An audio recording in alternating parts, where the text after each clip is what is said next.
noites e benvidos unha semana máis ás novas do día en Estrada Televisión neste luns 10 de novembro. Comezamos como sempre desglosando a actualidade do día en titulares.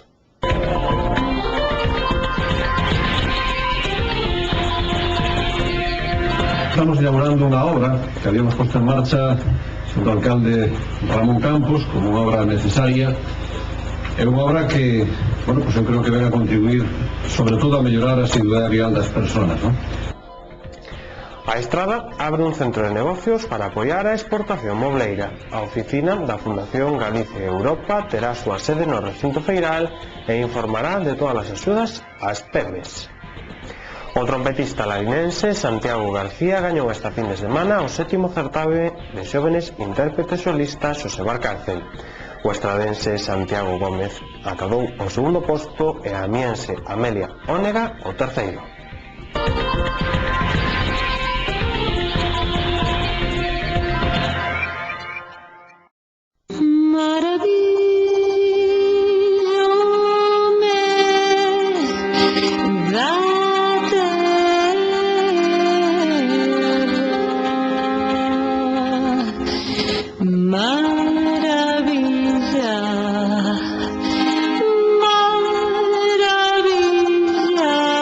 Turismo termal de Galicia. Lugares inesquecibles para esquecerse de todo. De haber unha aperta Galicia calidade, sería esta. De haber un amencer Galicia calidade, sería este. De haber un sorriso. De haber unha noite Galicia calidade. De haber un bico. Galicia Calidade é só aquilo que podemos certificar. Só os produtos e servizos galegos coa maior calidade controlada e confirmada. Rafael Louzán inaugurou este sábado as obras de urbanización en Souto de Bea nas que a Deputación investiu unha achega total de 667.968 euros. A inauguración destas beirarrúas estivo unida polas familias do Partido Socialista e do Partido Popular. A política fai estranos compañeros de carpa. Agora que a precampaña para as eleccións autonómicas convertiuse nun desfile de políticos e unha carreira cara ás furnas con máis zancadillas que disimule, agora que parece que non vai quedar na comarca ningunha obra por inaugurar e ningunha mellora que comprometer. Agora chegou o momento de saber combinar na súa xusta medida diplomacia e ironía. O fixeron moi ben esta fin de semana na Estrada as familias do Partido Socialista e do Partido Popular. O motivo de tan forzado encontro foi a inauguración das beirarrúas de Souto de Bea, rematadas, por certo, fai bastante tempo, case 4 anos. Os veciños cederon os terreos para construílas e a Deputación e o Concello colaboraron nas obras. Entón, na Estrada gobernaba o Partido Popular, como quedou ben claro no acto deste sábado. A inauguración estivo presidida polo presidente da Deputación de Pontevedra, Rafael Louzán, que fixo dúas mencións para o exalcalde estradense Ramón Campos, en cuya era comezaron as obras. Louzán recordou que a Deputación ten o seu cargo 2.000 km de estradas provinciais. Con tal volume de asfaltado, apostar por un ou outro vial é todo un xesto. En Souto de Bea invertíronse 120 millóns de pesetas nun tramo dun kilómetro de longitude na Estrada, Santiago a Estrada, o seu paso por Souto e no vial Portela Souto de Bea. A zona dotouse de servizos de saneamento, abastecemento e beirarrúas para salvaguardar a seguridade das persoas, que é o máis importante, segundo destacou Louzán. Tamén se colocaron 36 báculos de alumeado e enterráronse as liñas de electricidade e teléfono. Estamos inaugurando unha obra que habíamos posto en marcha junto ao alcalde Ramón Campos como unha obra necesaria. É unha obra que, bueno, pues eu creo que ven a contribuir sobre todo a mellorar a seguridade vial das persoas, non? Cada vez máis os que temos responsabilidades públicas, sobre todo en estradas como esta, pues temos que pensar que por aquí pasan vehículos, pero sobre todo por aquí pasan personas. E, por lo tanto, pues por aquí camiñan moitos nenos que veñen ademais a este colegio, non? Eu creo que esta é unha actuación desas importantes, das que de alguma maneira complementa a actuación para vehículos, pero especialmente, e iso era o que eu quería decir aquí esta mañán, que foi pensada para as persoas, especialmente para os cativos e cativas que por aquí camiñan. Foi unha obra compleja, se invertiron casi 120 millóns das antiguas pesetas, que creo que é unha cantidad tremendamente razonable para que a Diputación, como digo, dentro deses 2.000 kilómetros de carreteras provinciales que ten, tamén hubiera decidido poñer en marcha esta actuación. Hai que pensar como estaba isto antes e como está ahora, como podían camiñar por aquí cando viñen a ver as obras en varias ocasións con Ramón Campos e comprobar que os pais e sobre todo os cativos por aquí non había por onde andar, non había. Ahora hai unha seguridade, hai precisamente un sitio que nos permite pois ir con unha certa tranquilidade pois camiñando e polo tanto salvaguardando, como digo, as persoas que por aquí camiñan. Se o recordo de Campos non lle gustou aos socialistas, ao Partido Popular Provincial seguro que tampouco lle agradou a intervención do alcalde estradense Xosé Antonio Dono, que abriu o acto cunha de cal e outra de area, agradecendo a inversión da Deputación en Souto e urxindo desbroces nas pistas locais da Deputación, que son moi importantes e este ano están un pouco abandonadas. Eu nada agradecerlle ao presidente da Diputación que nos visite, a pesar de que esta hora ten algo de eficiencia por aí, pues, intentaremos de resolver aí na hora e, bueno, agradecerlle as inversións que fai aquí e, bueno, aproveitar tamén para pedirlle que nos agilice os desbrozados nas pistas da Diputación que nos son moi necesarios e este ano están un pouquinho abandonados. Os veciños, pola súa parte, aproveitaron a ocasión para pedir que se solucionen algúns remates que aínda quedan pendentes. Un espontáneo colleu o micro para declararse anarquista e, en nome propio, agradecer a especial sensibilidade da Deputación e de Ramón Campos, co Valdebea e con Souto, a súa capital federal. E, por outro, o único que lle falta a esta capital, a traída de auga potable. A intervención foi a única que fixo sonrir ao unísono a familia socialista e popular. Ben nacidos e ser agradecidos, pois hai que reconocer que se nos fan aquí tantas cousas, pois recentas e pico de aldeas que hai na estrada tamén dirán, joder, que todo vai a bueno, e aproveitando eso, moitísimas gracias, cando vexas a Ramón ou cando vexas ao alcalde que lle dé as gracias no nome dun vecino do Souto, que tamén le refiro a isto, e tamén aproveitar con a reivindicación do Souto, que é Outaulla a capital federal, bueno, da comarca, e agora mesmo ten todas as cousas, ten a alcantarillado, ten a depuradora, ten o centro de salud, o colegio, etc. Só lle falta unha traída de agua potable, a ver se pudera facer. O Bloque Nacionalista Galego quixo denunciar esta tarde a través dunha nota de prensa a política sectaria e partidista da Deputación de Pontevedra que ignora o día de inauguración desta obra ás demais forzas políticas representadas na corporación local. O BNG da Estrada dá os parabéns aos veciños de Souto de Bea polo remate das obras das virarrúas desta parroquia, unhas obras que tiveron múltiples deficiencias dende o seu inicio e que o BNG colaborou a mellorar coas súas iniciativas dende o Concello e na propia Deputación de Pontevedra, así como moitos veciños e veciñas de Souto de Bea. Alén disto, o BNG quere denunciar a política sectarista e partidista da Deputación de Pontevedra que ignora o día da inauguración desta obra as demais forzas políticas representadas na corporación local que teñen que enterarse polos medios de comunicación da inauguración da mesma. Dende o BNG queren recordarlle que a xestión dos cartos públicos, así como as inversións que se fagan con estes, son públicos, é dicir, de todos os veciños e veciñas da Estrada e non só patrimonio exclusivo de ningún partido político concreto. Por outra banda, o BNG da Estrada quere tamén recordarlle a Deputación de Pontevedra que aínda hai pendente a rematar a Estrada Baloira-Santo André de Bea, cuyo firme atópase nun estado deficiente por mor das obras inacabadas. Así mesmo, subliñan o mal estado da Estrada Souto de Bea-Portela, dependente da Deputación de Pontevedra, cuyo firme, agás na zona das beirarrúas desta parroquia estradense, atópase en moi mal estado. Vémonos, Lola. Deca logo.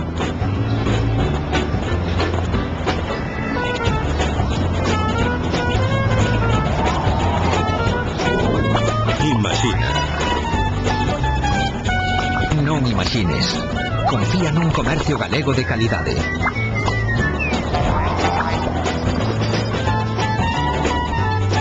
Selo de calidade do comercio galego. O noso comercio con garantías. Na Estrada, do 5 ao 8 de decembro non fagas plans porque tes unha cita no Pazo de Exposicións e Congresos. Cutru Party Sales. Durante 4 días, 300 participantes. E ademais charlas, audiovisual, torneos, descargas fin e regalos para todos. Cutru Party Sales. Apúntate en cutruparty.net. Organiza Asociación de Usuarios de Software Libre de A Estrada.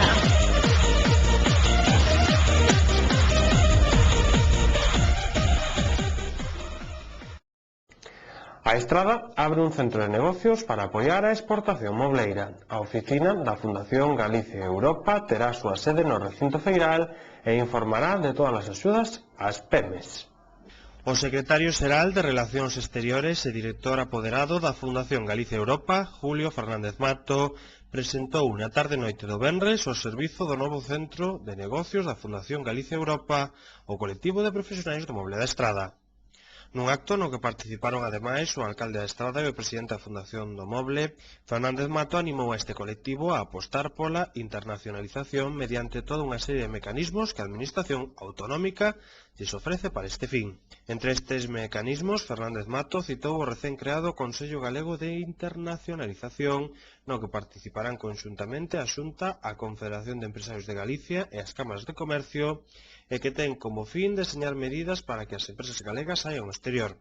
Paralelamente, o secretario xeral de Exteriores referiuse á liña posta en marcha pola Xunta para incentivar a presenza en feiras internacionais das empresas galegas.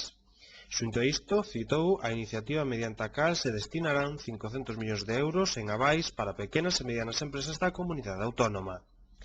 Precisamente, tal e como destacou o secretario xeral de Relacións Exteriores, a creación do Centro de Negocios Galicia Europa enmárcase nas políticas do goberno galego a prol da internacionalización de pequenas e medianas empresas. Este centro pretende ser unha plataforma para que as PEMES, as cooperativas e os grupos profesionais da comunidade autónoma poidan sair ao exterior e buscar liñas de negocio na Unión Europea. Segundo Fernández Mato, só o 6,21% das 76.360 pequenas e medianas empresas de Galicia apostan pola internacionalización. Na súa opinión, promover a participación nos mercados europeos das PEMES galegas permitirá que se chegue a un mercado de 450 millóns de consumidores potenciais.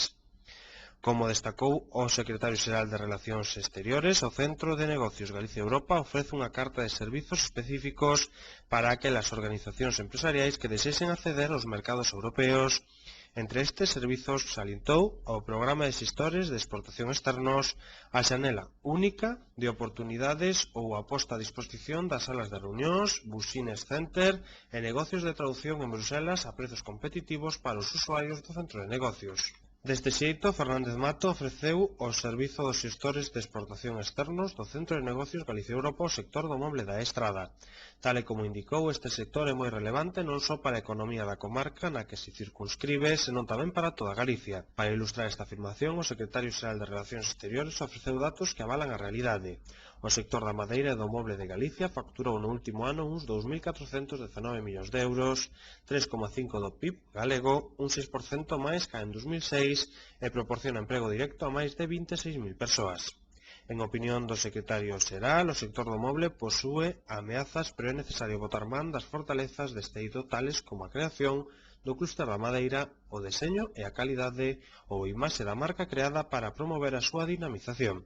Finalmente, Fernández Mato indicou que entre as oportunidades do futuro do sector atopas agora o Centro de Negocios Galicia Europa e animou os empresarios do moble a facer uso deste instrumento e de utilizar as sedes da Fundación Galicia Europa tanto en Santiago como en Bruselas para a procura de novos mercados no exterior. Esta mañá xudicouse de xeito provisional os traballos de redacción do Plan Xeral. Agora publicarase dende hoxe 10 días o perfil do contratante e se todo está correcto, procederase á adxudicación definitiva. A semana pasada comentábamos vos que quedaba o venres que hoxe se celebraba ás 12 novamente a mesa de contratación para proceder a valorar a proposta que se presentara para a redacción dos traballos de corrección do pexón.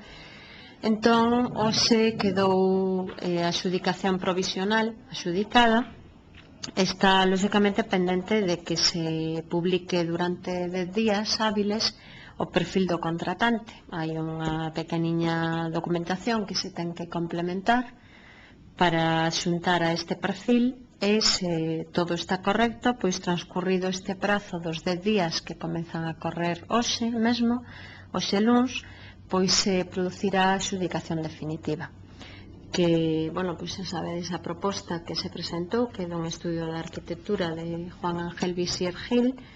Se todo está correcto, que en principio así é o que parece, o informe que se redactou por parte do asesor xurídico pois pon de manifesto que cumpre todos e cada un dos requisitos que se estipulaban nos pregos de prescripcións. Entón, pois en 10 días se procederá a esta xudicación definitiva a este estudio de arquitectura que o que facía referencia, que comenzará, pois, lóxicamente, xa a traballar inmediatamente, non, en estes traballos de corrección. A Asociación de Consumidores da Estrada quería informar das reclamacións que están a recibir acerca de compras de aspiradores. Dende o colectivo queren aclarar os espectadores que teñen 7 días para revocar a compra e senón teránse que facer cargo do custe da compra, xa que o compromiso adquirido fírmase cunha financiera. Desde fai uns días vimos recibindo na asociación varias reclamacións acerca de unhas ventas a domicilio, concretamente de unhas aspiradoras, que, bueno, parece ser que un dos atractivos máis grandes é que depuran o aire. Ben, estas ventas son totalmente legais. O que pasa é que estes produtos, por lei, teñen un tempo onde se pode revocar a compra, de non estar de acordo. Ese prazo é de 7 días, obrigatoriamente.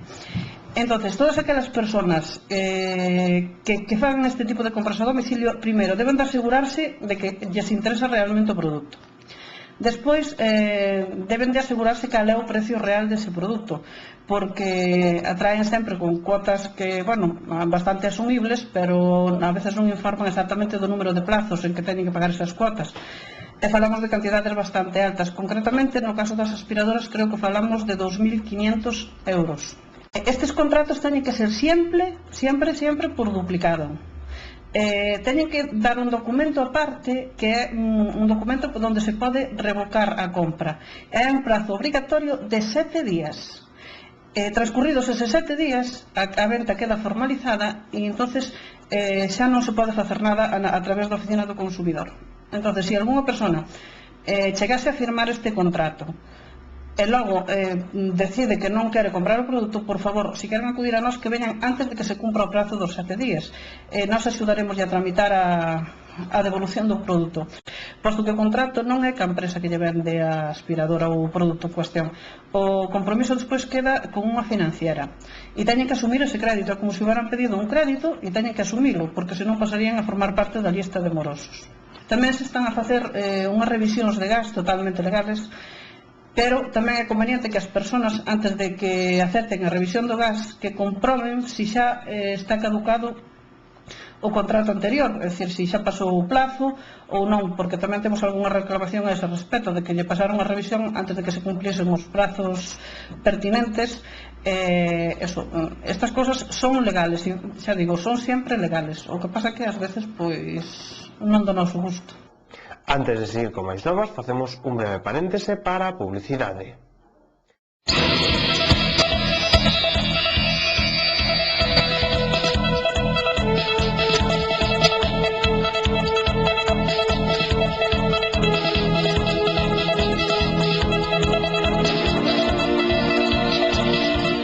O trompetista larinense Santiago García gañou esta fin de semana o 7º certame de xóvenes intérpretes solistas Xosé Valcárcel. O estradense Santiago Gómez acadou o 2º posto e a amiense Amelia Ónega o 3º. Unha vez máis, o público congregado no Teatro Principal da Estrada tivo que aplaudir o talento e o gran nivel demostrado polos participantes na competición que cada ano organiza a firma comercial Calzados La Esquina. E a longa lista de músicos que pasaron polo certame de xóvenes intérpretes solistas Xosé Valcárcel viu demostrando ao longo dos últimos anos que esta iniciativa cultural é capaz de reunir na vila a quenes mellor saben facer falar o vento, ben sexa na súa modalidade instrumental de madeira ou metal. O lalinense Santiago García Mella escribiu con letras douradas o seu nome entre quenes lograron proclamarse vencedores desta proba de alto nivel. O fixo coa obra de Struntrider de Bart Coupé e a golpe de trompeta. O instrumento elixido polo gañador do certame coincide co segundo clasificado, o estradense Santiago Gómez Fuentes, que escolleu para a ocasión a peza Fantasía Eslava de Carl Holm, e o terceiro posto foi para Amelia Ónega Otero, veciña de Ames e con tan só 12 anos de idade. Interpretou a clarinete Concertino de Giuseppe Tartini. Na sétima edición deste concurso, o xurado estivo integrado polo director da banda Unión Musical Valladares, José Iglesias Ramilo, o clarinetista Simón Couceiro, o profesor de vento mental do Conservatorio Profesional de Música de Estrada, Luis Lugo Latas, e o saxofonista Alejandro Cimadevila Louzao. A presentación do acto correu a cargo do estradense Valentín García e a coordinación artística correspondeu a Javier Comesaña. A fagotista lalinense Patricia Castro Vázquez pechou o acto con música como non podía ser doutro xeito. A súa elección foi Fantasía para fagot de Malcolm Arnold. O Hierros Diego prolonga a súa racha ante o Agencia AM con outra victoria. Os vermellóns venceron 65-63 con 2 tiros libres nos últimos segundos e tras un partido moi nivelado. O estradense Hierros Diego tocoulle sufrir este sábado, pero alo menos o sufrimento acabou cun sorriso.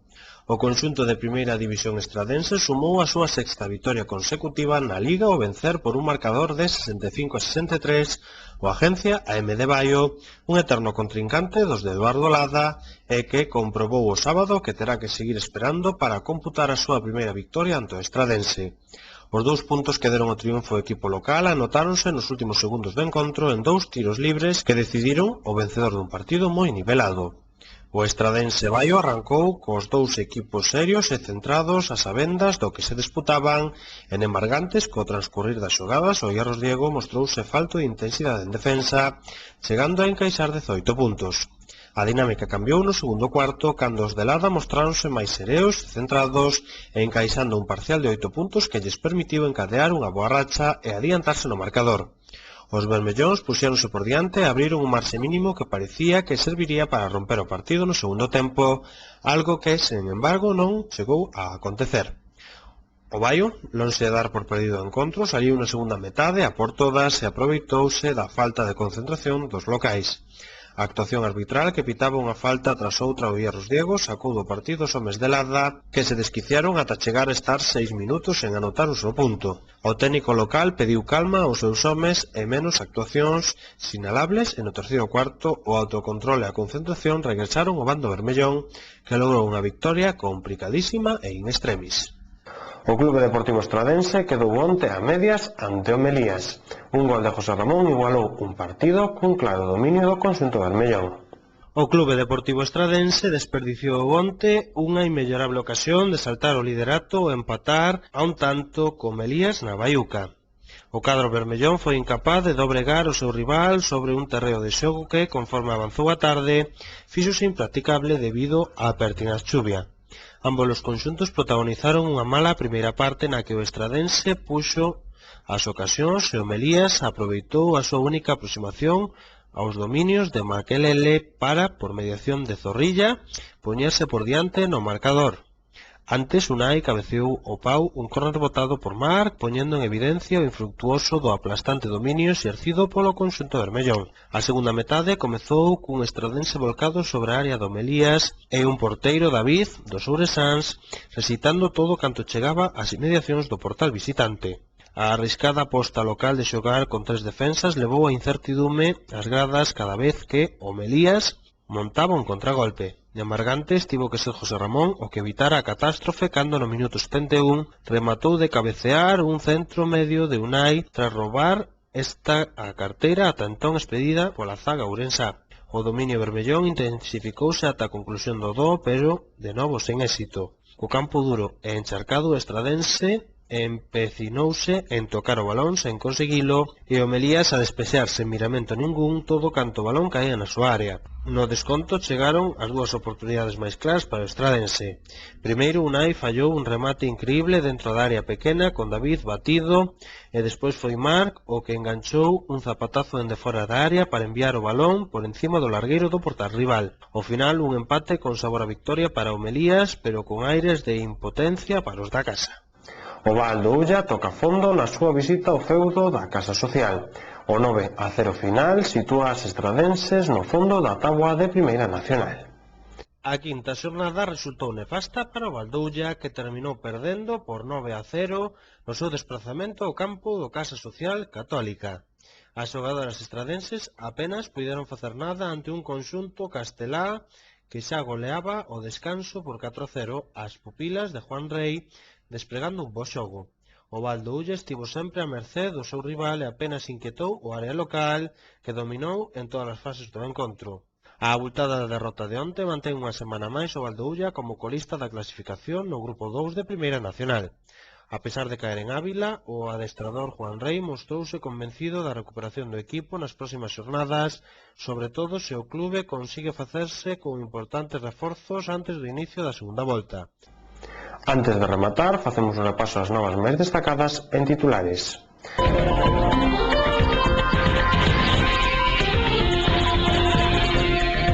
Estamos elaborando unha obra que habíamos posto en marcha junto ao alcalde Ramón Campos como unha obra necesaria. É unha obra que, bueno, pues eu creo que ven a contribuir sobre todo a mellorar a seguridade vial das persoas, ¿no? A Estrada abre un centro de negocios para apoiar a exportación mobleira. A oficina da Fundación Galicia Europa terá a súa sede no recinto feiral e informará de todas as axudas ás PEMES. O trompetista larinense Santiago García gañou esta fin de semana o 7º certame de xóvenes intérpretes solistas Xosé Barcárcel. O estradense Santiago Gómez acadou o segundo posto e a amiense Amelia Ónega o terceiro.